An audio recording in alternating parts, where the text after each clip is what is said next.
to set up an A-line, it's a pretty easy process. So you're gonna grab your TrueWave transducer, looks like this.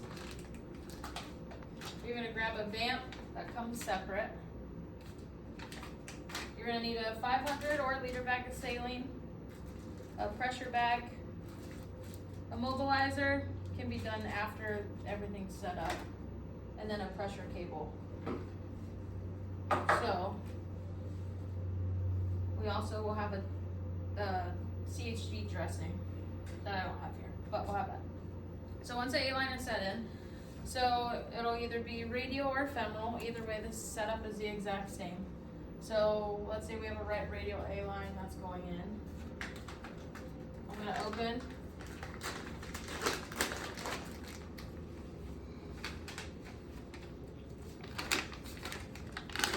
So the vamp, for those that have never seen it, it basically gives an option for us to waste blood without wasting it. If they come from the OR, you won't see the vamp. It's an optional but luxury that we have.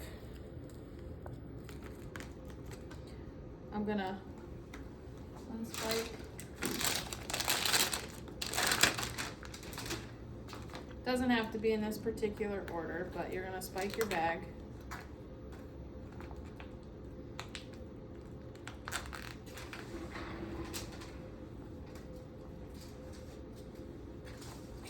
Set it up here for now.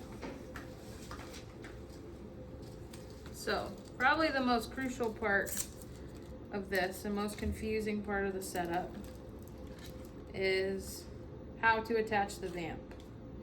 So the initial transducer setup comes with this little pigtail at the end. The vamp doesn't really have a lot of slack. So if you imagined the vamp attached to the insertion here, there's not a lot of slack for the vamp. So what we like to do is just swap. So we're gonna take off that little extension piece.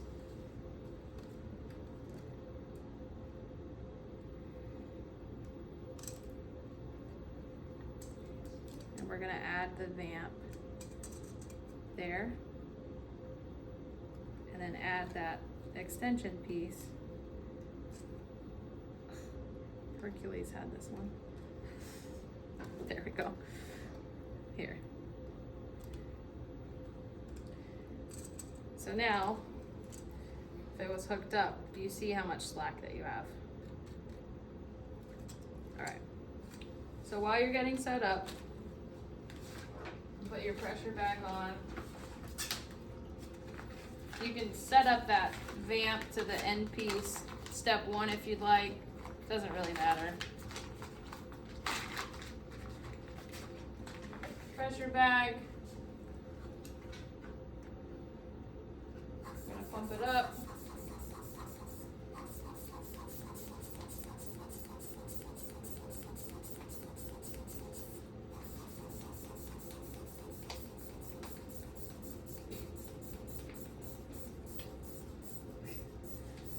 Almost there. All right. There you see the green, 300. If you don't have a transducer clip, that's okay. You can always tape it to the patient's shoulder in the meantime. Basically, our goal is to have this transducer level with the plebistatic access, which will be here. So, if you do have one of these guys, this just slides in.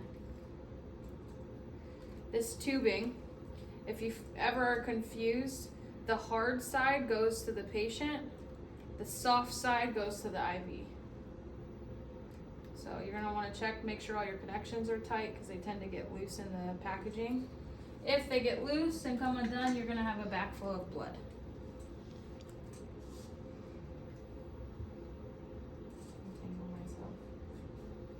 So I'm gonna prime through. I'm one that does it all at once. Pull this little blue pigtail until you get all of the air out.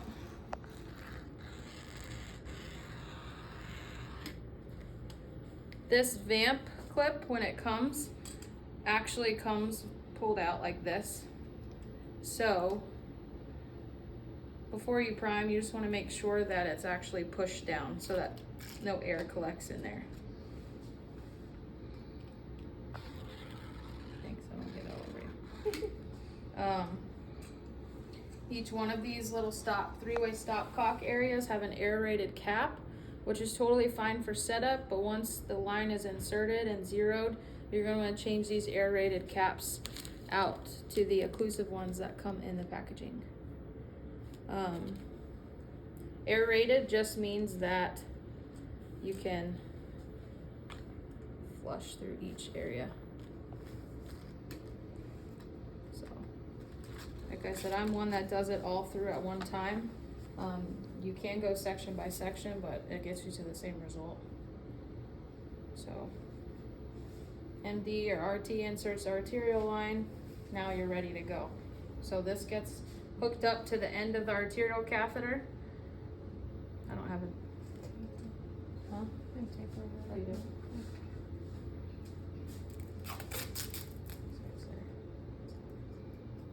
Again, you would be using a CHG tegaderm over the top of it. Your pressure cable hooks to the monitor. And then down at the bottom of the transducer, you have one of these.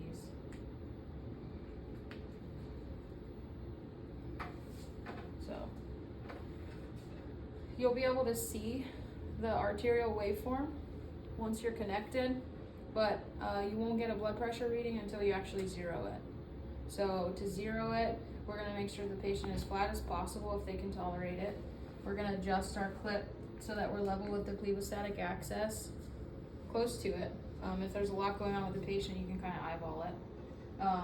And then when we're ready to zero, we're going to turn off to the patient. Remember, the patient has the hard side tubing. Off to the patient, open to air. We're going to hit 0 on our monitor, and there's going to be a beep, and then a second beep, and a 0 will come up. Once that, then you recap and close it. You can give it a little, give it a little flush too. And that's it. Can you repeat that step right there for them, please? Sure. Like the zeroing part, like, cause I'm zooming in. Okay. I'm just gonna let this hang right there. So to 0, I'm gonna zoom in here for you. Okay. So this, you want level with the plebostatic axis, close to it if there's a lot going on with the patient. You're gonna go off to the patient, open to air. You're gonna 0 on the monitor. And when you get the second beep and a 0 goes into the blood pressure column, you're gonna recap and then close it back to atmosphere. You can give it a little flush, but by then it takes a second and then you'll see your blood pressure reading. So when that's all said and done, and you know it's in a good spot, it's secured, the last thing we want to do is add a wrist immobilizer, just as a reminder for the patient. If you don't have one of these right off the bat, that's okay. We just want to get one sooner than later. The way that these get applied is actually to the back of the hand here. Here's a foam.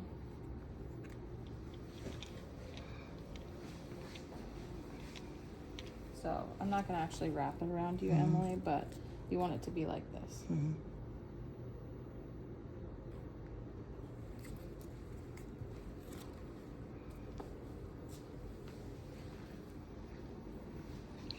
That's it. Okay.